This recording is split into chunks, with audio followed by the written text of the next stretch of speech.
Best friends Samba दिदी र अन्जिला दिदीको फ्रेन्डसिपको बारेमा त म के नै भनौँ। उहाँहरूको फ्रेन्डसिप एकदमै धेरै बेस्ट लाग्छ मलाई र उहाँहरूको फ्रेन्डसिप अहिलेदेखि होइन एकदमै पहिल्यैबाट स्टार्ट भएको थियो। जबकि अन्जिला दिदी होस्टेलबाट निस्किनु भएपछि उहाँको फर्स्ट रुममेट नै साम्बा दिदी हुनुहुन्थ्यो अरे र उहाँहरू एकअर्कालाई एकदमै धेरै माया सम्मान र एकदमै साथ सपोर्ट गर्नुहुन्छ। त्यो देख्दा म एकदमै उहाँहरूप्रति धेरै धेरै सम्मान व्यक्त गर्न चाहन्छु है। र अन्जिला दिदीले साम्बा दिदीको बारेमा यति धेरै तारिफ गर्नुहुन्छ नि, यति धेरै गर्नुहुन्छ। फेरि साम्बा दिदीले पनि अन्जिला दिदीको बारेमा त्यति नै धेरै तारिफ गर्नुहुन्छ।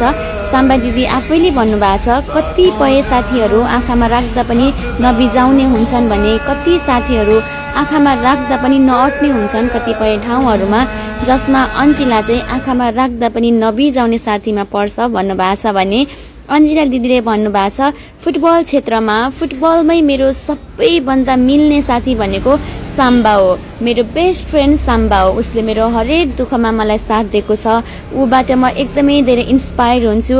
र पहिला पहिला साम्बा दिदीको इन्टरभ्यूहरू अनि उहाँको अवार्ड सेरिमोनिज फङ्सन्सहरूमा प्रोग्रामहरूमा प्राय अन्जिला दिदी नै सधैँ जानुहुन्थ्यो अरे कि।